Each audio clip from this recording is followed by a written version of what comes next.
টিপু চাচা খুব স্বল্পী মনের মানুষ। ওনার হাতে বানানো হরিণ, বক, কি সুন্দর কারুকাজ। শিল্পী মনের মানুষ আমাদের টিপু চাচা।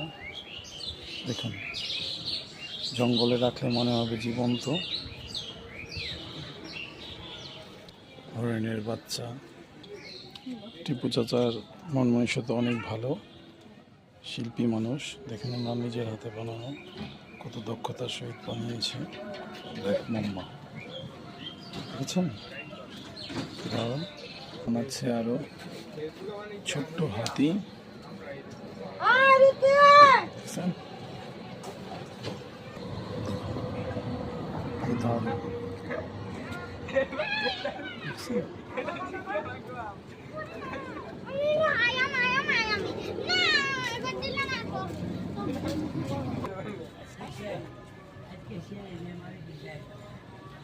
কি দারুণ খেলাধুলা করছে।